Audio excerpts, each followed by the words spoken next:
Olá, bem-vindo ao meu canal novamente. Sou Mariana Henriques e hoje a gente vai continuar falando sobre o livro Empatia Assertiva. E hoje a gente vai falar da roda do fazer acontecer, ou de como a Kim Scott, a autora do livro, sugere que a gente coloque os nossos aprendizados em prática.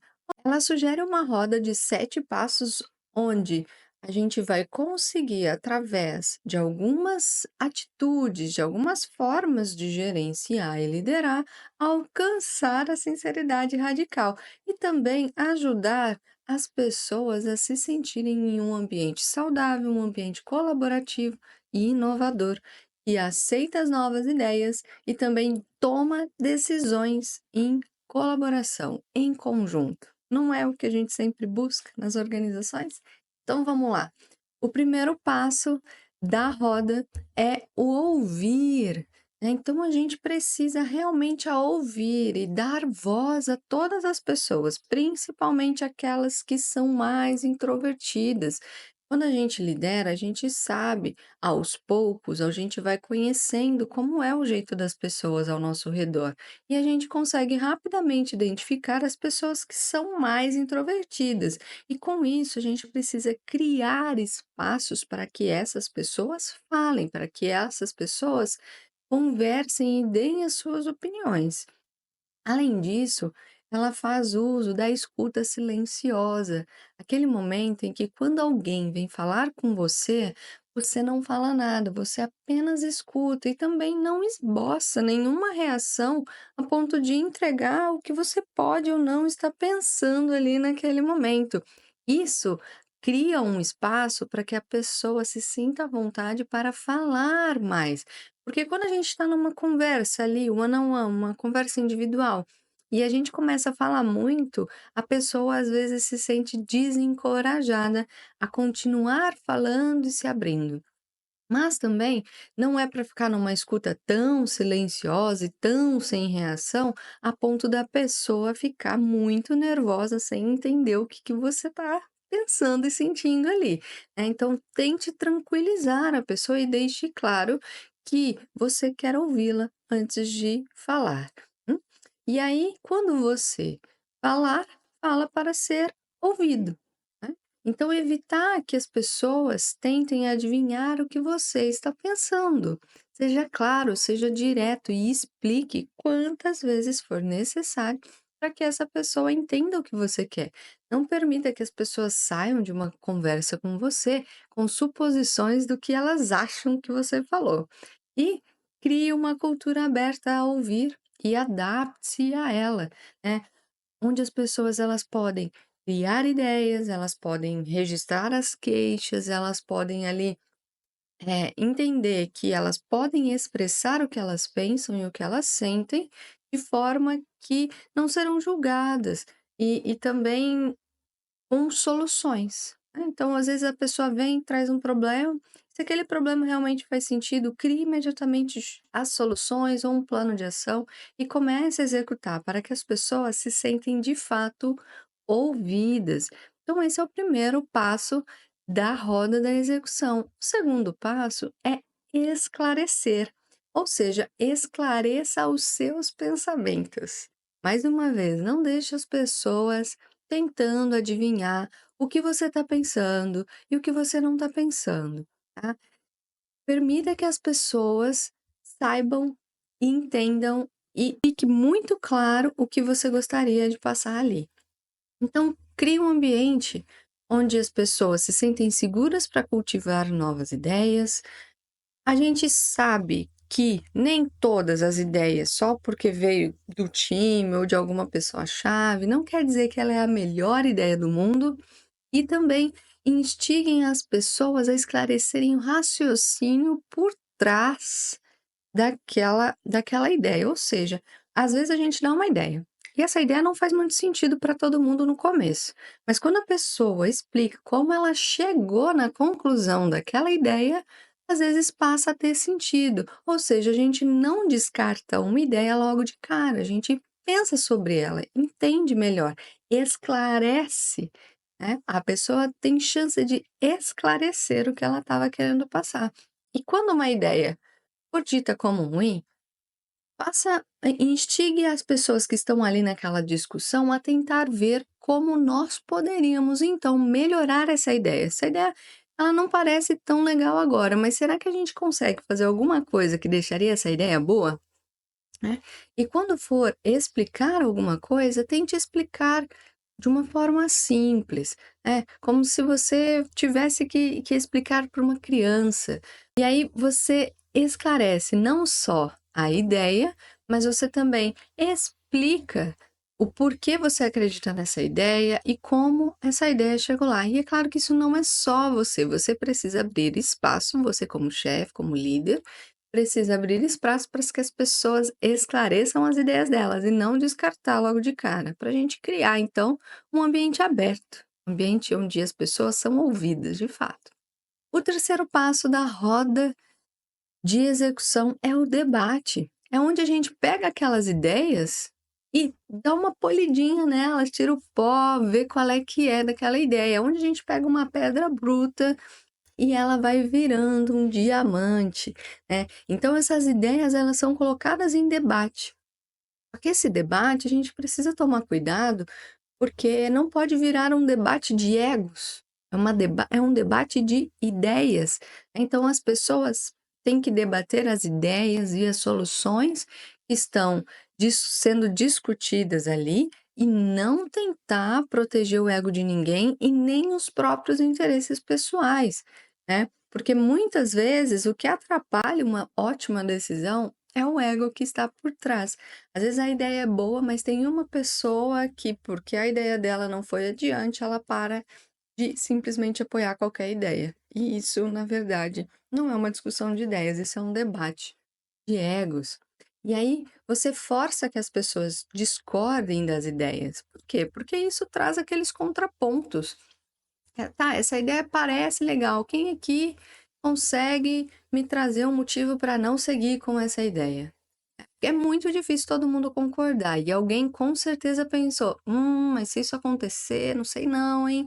E aí permita que essa pessoa fale, ou seja, que essa pessoa coloque ali um ponto de interrogação numa ideia, porque se está todo mundo concordando, às vezes é assim mesmo, mas às vezes está bom demais para ser verdade. Então tenta sempre trazer alguém para fazer um contraponto, trazer uma ideia diferente. E aí, quando você vê que a coisa degringolou, não tá rolando mais uma conversa saudável, não tá rolando mais aquele debate bom, faz pausas.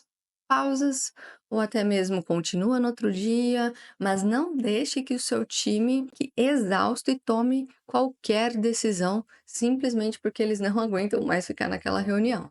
Então, quando perceber que o seu time está cansado, simplesmente vá lá e pausa essa reunião, pausa esse debate e volte depois, mais tarde, para que você consiga tirar o melhor dessas pessoas e não decidir qualquer coisa porque deu a hora, né? Porque não, agora já deu, agora a gente vai decidir qualquer coisa porque é isso, né?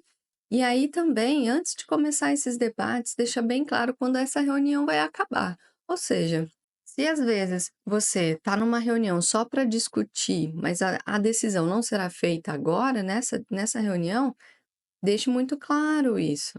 Deixe muito claro que essa reunião é para discussão e não para decisão. E as pessoas vão saber de, de antemão que elas não vão sair com nada decidido de lá. E isso é bom, por quê? Porque as pessoas elas se sentem mal quando entram em reuniões em que nada é decidido. Então é importante que a gente comece uma reunião já sabendo se essa é uma reunião de discussão ou uma reunião de decisão. E, assim, muitas vezes o debate ele fica cansativo, ele fica penoso e as pessoas começam a ficar tão cansadas desse assunto que elas acabam tomando qualquer decisão só para seguir em frente. Evite isso, né? Faça com que as pessoas de fato colaborem, que elas realmente acreditem no que elas estão decidindo ali. E, por favor, não permita que as pessoas deixem a decisão por sua conta, pela conta do chefe, né? É muito fácil, às vezes, a gente passar Horas discutindo para o chefe vir e falar assim: "Ah, não, é melhor a gente seguir por esse caminho". E aí o chefe decide sozinho. Qual foi o sentido de envolver o time inteiro e todo mundo discutindo, debatendo para você tomar decisão sozinho? Não faça isso, você vai desmotivar e com o tempo essas reuniões vão parando de fazer sentido. Tenha em mente que a sua energia durante as reuniões, ela é espelho para as pessoas, então sempre tenha ali o bom humor, tenha uma boa energia no dia, se não está num bom dia, tenta ali se reenergizar ou remarca, porque as pessoas elas vão espelhar o seu comportamento, a sua energia.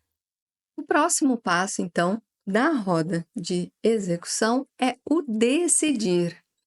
E o decidir, muitas vezes, coça a mão da liderança, coça a mão do chefe para decidir.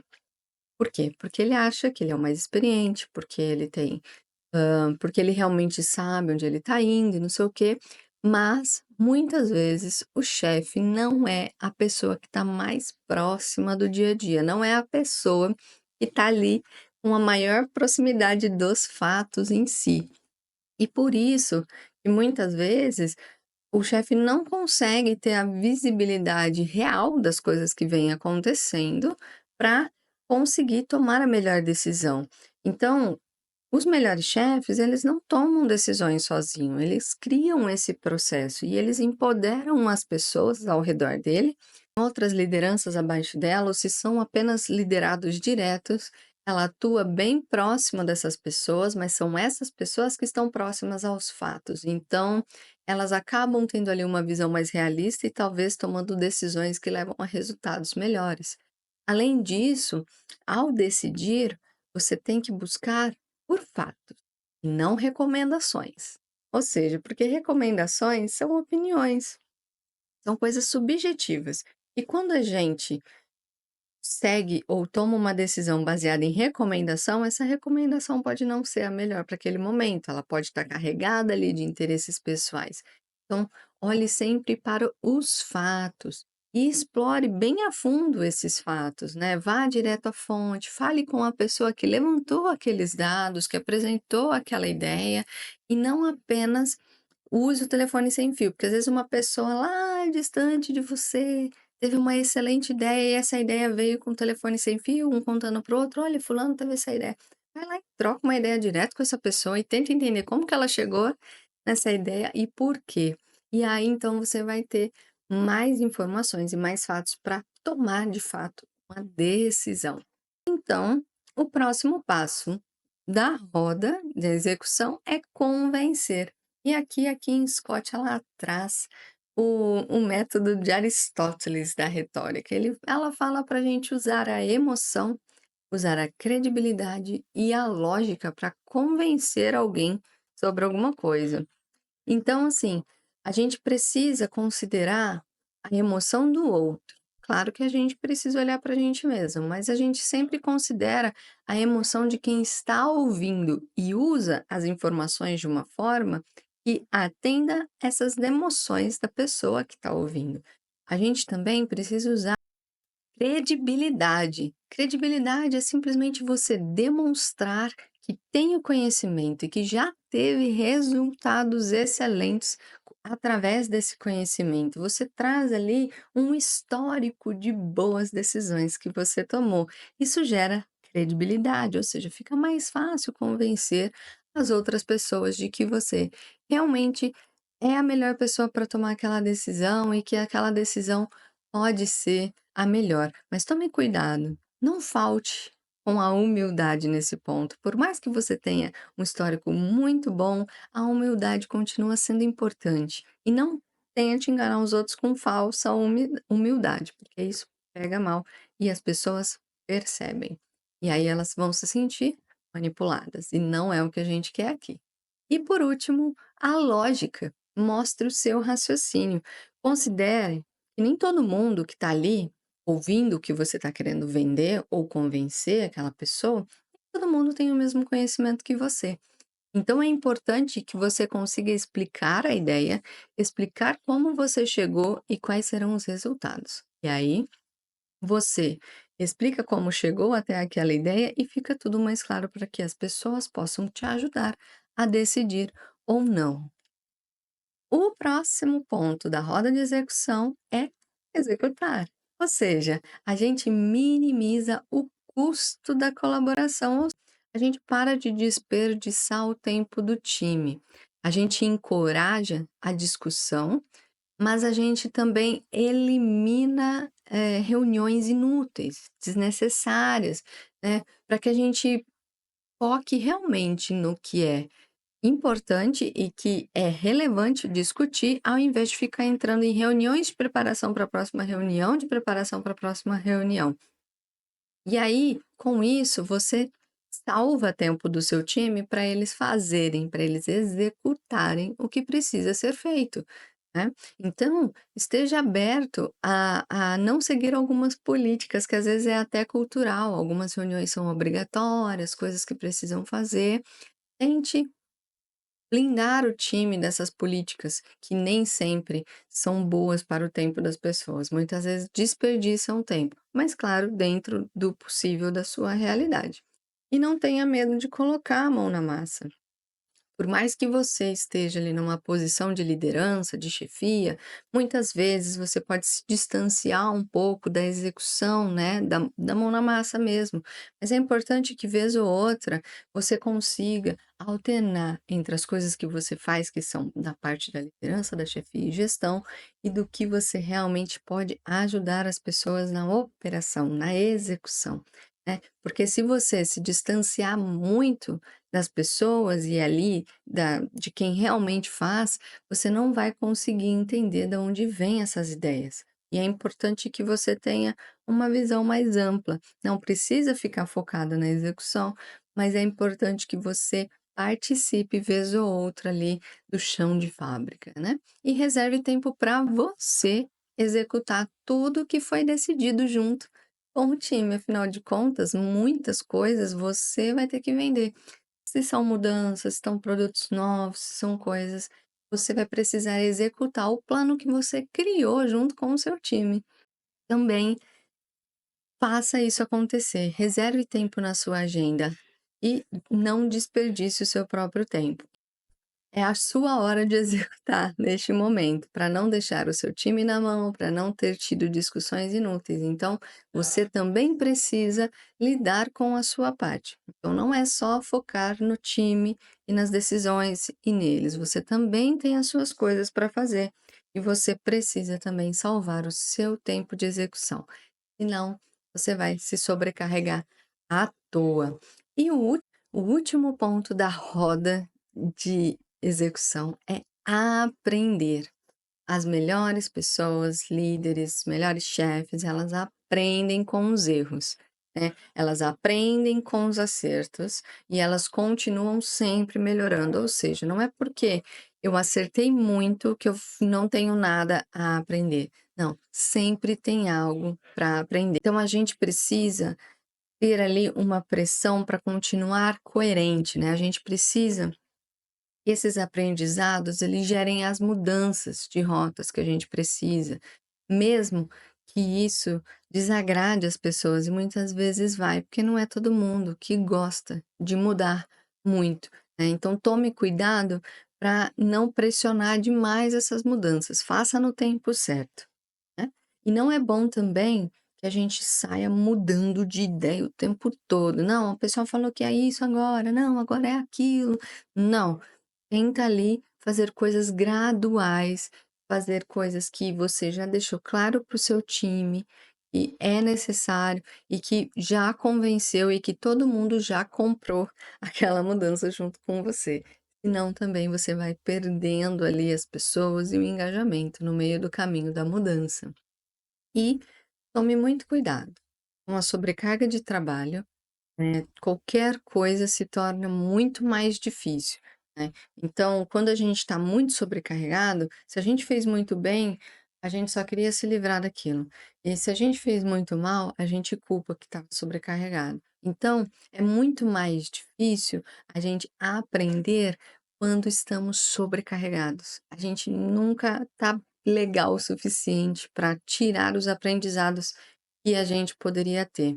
Apenas aprenda a se cuidar e a tornar um ambiente onde as pessoas se sintam bem para também cuidarem delas mesmas, né. Então tem ali momentos de reflexão, momento sozinho, aquele momento de descanso, tem a vida pós-trabalho, não trabalhe só porque você prometeu mundos e fundos, não fique lá virando noites no trabalho, né.